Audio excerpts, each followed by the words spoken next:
నమస్తే. ఇన్నాళ్ళు నన్ను సపోర్ట్ చేస్తూ, ఎంకరేజ్ చేస్తూ మీ ప్రేమని నాకు అందిస్తున్న ప్రతి ఒక్కరికి కృతజ్ఞతలు. అలాగే ఈ వీడియో కూడా ఖచ్చితంగా మీకు ఉపయోగపడుతుంది. లైక్, షేర్ అండ్ సబ్స్క్రైబ్ చేసి మీ సపోర్ట్‌ని నాకు అందించండి. అలాగే ఈ వీడియో పట్ల మీకున్న అభిప్రాయాన్ని కామెంట్ సెక్షన్‌లో కామెంట్ చేసి తెలియజేయండి. ఇప్పుడు వీడియోని చూద్దాం. నమస్తే. Welcome to our channel. నేను పద్మిని. ప్రస్తుతంతో పాటు ప్రముఖ ఆధ్యాత్మికవేత్త, వాస్తు జ్యోతిష పండితులు, లలిత ఉపాసకులు, వాస్తు జ్యోతిష శిక్షణ నిపుణులు బ్రహ్మశ్రీ నానాజీ పట్నాయక్ గారు మనతో పాటు ఉన్నారు. మాట్లాడదాం సార్. నమస్తే సార్. శ్రీమాత్రే నమః. సార్, మహా సుదర్శన జయంతి రాబోతోంది.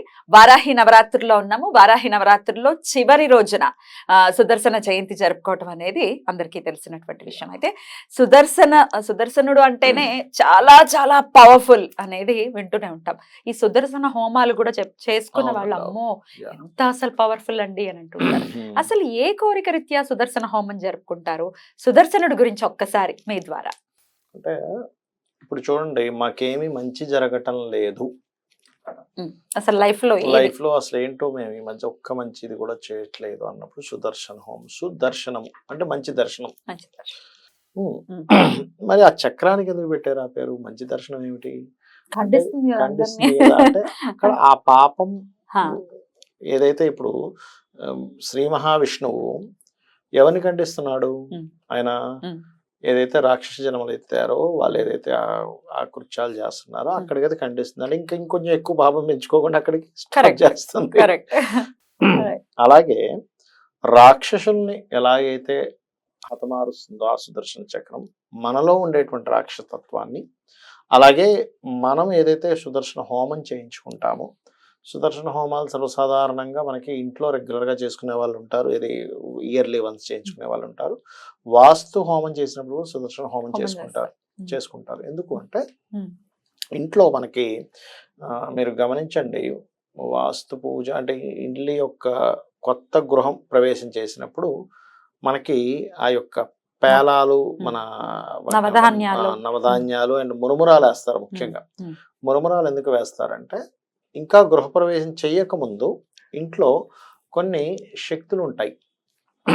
దుష్ట శక్తులు అనుకోండి, లేకపోతే ప్రేతలు అంటారు. ముఖ్యంగా ప్రేతలు ఎక్కువగా ఉంటాయి. ఏదైనా కన్స్ట్రక్షన్ హౌస్ లో ఎందుకు మనకి ఒక రకమైన ఫీలింగ్ వస్తుందంటే, ప్రేత అక్కడ ఉంటుంది ఖచ్చితంగా. ఆ ప్రేతలను తినేసి వెళ్ళిపోమండి అని చెప్తూ ఉంటారు. అయితే కొన్నిసార్లు కొన్ని మొండిగా వెళ్ళవు కూడా, కొన్ని అక్కడే ఉంటుంటాయి కూడా. అలాంటప్పుడు ఈ సుదర్శన హోమం కానివ్వండి, ఇట్లాంటివన్నీ కూడా చేస్తూ ఉంటారు. అంటే ఆ సుదర్శను యొక్క హోమ మంత్రాలకే ఆ దుష్ట సంబంధించినవన్నీ ఇంట్లోంచి వెళ్ళిపోవాలని. ఏమవుతుందంటే, లేనట్లయితే అలా చేసుకోలేదనుకోండి, ఏదైనా ఇంట్లో ఉన్న వాళ్ళకి మాటిమాటికి అనారోగ్యాలు రావడం కానివ్వండి. చాలా మంది అంటుంటారు చూడండి, మేము ఆ ఇంటికి వెళ్ళామంటే అప్పటి నుంచి నాకు హెల్త్ బాగాలేదండి అంటూ ఉంటారు. అదేమిటి, అంతకుముందు చాలా బాగుండేది, నాకేం ప్రాబ్లం లేదు, కానీ ఆ ఇంటికి వెళ్ళినప్పటి నుంచి ఆ ఇల్లు ఖాళీ చేసాక మళ్ళీ బాగానే ఉంది అంటుంటారు. అలాంటి సందర్భంలో ఈ సుదర్శన హోమం బ్రహ్మాండంగా పనిచేస్తుంది. ఒకటి, మూడవ స్థానాధిపతి అంటారు జ్యోతిష్ శాస్త్రంలో. అంటే మూడవ స్థానం దారిద్ర స్థానం అంటారు. ఏమీ కలిసి రావట్లేదు అంటారు చూసారు. అలాంటప్పుడు కూడా సుదర్శన హోమం బ్రహ్మాండంగా పనిచేస్తుంది. మూడవ స్థానం యాక్టివ్గా ఉందనుకోండి, నెగిటివ్ అంటే ప్రతి భావము పాజిటివ్ అండ్ నెగిటివ్ ఉంటాయి. ఇప్పుడు మూడవ స్థానం నెగిటివ్గా నడుస్తుంది. ఇందాక మనం సరదాగా ఇందాక జాతకం గురించి మనం మాట్లాడుకున్నాం. మూడో స్థానంలో శుక్రుడి మా అంతర్దశ నడుస్తుందండి అని. అది నెగిటివ్ గా నడిచేటప్పుడు ఏమవుతుంది, ప్రతి ఒక్కరితో గొడవలు అవుతుంటాయి. కమ్యూనికేషన్ హౌస్, బంధువర్గంతో కావచ్చు, రకరకాల వాళ్ళతో. అలాంటప్పుడు ఈ సుదర్శన హోమం చేయించుకుంటే కూడా దాని ప్రభావం తగ్గుతుంది. కమ్యూనికేషన్ విషయంలో ఇబ్బందులు పోతాయి. మాట కూడా నోరు మంచిదైతే ఊరు మంచిదని సామెతలు కూడా. అవునండి, మన మాటే కదా కమ్యూనికేషన్ అంటే. తెలియకుండానే అట్లాంటి ఎఫెక్ట్ అనేది జరుగుతుంది. అలాంటప్పుడు సుదర్శన హోమం చేసుకోవడము. ఎందుకంటే విష్ణువుకి సంబంధించింది, విష్ణువు కమ్యూనికేషన్స్ కారకుడు, బుధుడు యొక్క అధిష్టాన దేవత కాబట్టి విష్ణు సహస్రనామాలు చేసుకోవడం. ఈ సుదర్శన సంబంధించిన ఈ రోజు ఏదైతే ఉందో ముఖ్యంగా విష్ణు ఆరాధన ఎక్కువగా చేస్తారు. శివాలయంలో కూర్చొని విష్ణు సహస్రనామాలు చదువుతారు కొంతమంది. ఆ రోజు చేసినట్లయితే మరింత మంచి ఫలితం వస్తుంది. సుదర్శన హోమం అనేది డెఫినెట్ గా అది ఎఫోర్డబుల్ కాదు అనేది అందరికి తెలుసు. కొంచెం కాస్ట్లీ, బికాస్ అక్రతు అట్లాంటిది అంత భారీ లెవెల్లో ఉంటుంది. కొంతమంది యంత్ర సహితం చాలా గట్టిగా చేస్తారు. అయితే అది ఎఫోర్డ్ చేయలేని వాళ్ళకి మరి ప్రత్యామ్నాయం ఏంటి? ప్రత్యామ్నాయం అంటే ఒకటి చెప్తానండి. విష్ణు యొక్క పటం ఉంటుంది చూసారా, మనకి